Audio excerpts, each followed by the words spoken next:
జోగి రమేష్ గారి అబ్బాయి బయటకు వచ్చి మా నాన్నని గౌడ కులం నాయకుడిని అరెస్ట్ చేశారు, గౌడ కులాలందరూ ఏకమవ్వండి అని మాట్లాడుతున్నాడు.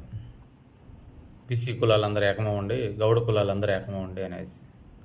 మీకు ఒళ్ళు బలిసి కొవ్వు పట్టి ఆశ పుట్టి దొంగ పనులు చేసి పనికిమాలిన పని చేస్తే గౌడ కులానికి ఏం సంబంధం రా? అంటే ఏ కులం వాడు తప్పు చేస్తే ఆ కులం వాళ్ళు ఏకమైపోవాలా? ఏ కులం వాడిని అరెస్ట్ చేస్తే ఆ కులం వాళ్ళు ఏకమైపోవాలా? ఎవ్వడు దేకడ మిమ్మల్ని. ఈ అబ్బ నోటి దోల ఎంతవరకు నిందో అందరికి చూశారు, రాష్ట్రం మొత్తం ప్రపంచం మొత్తం చూసింది. 4 రోజులు ఉండ నీ లోపల ఏమైంది? నోటి దోలు తగ్గించుకొని బయటకు వస్తాడు. దాని గురించి ఎందుకు అంతలా ఉంచుకుంటున్నావు?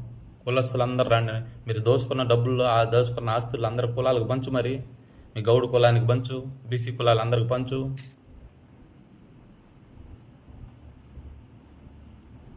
దోసుకొని దింగేటప్పుడేం తెలియదు ఎవరికి. అరెస్ట్ చేస్తే మాత్రం కులాలు రావాలా?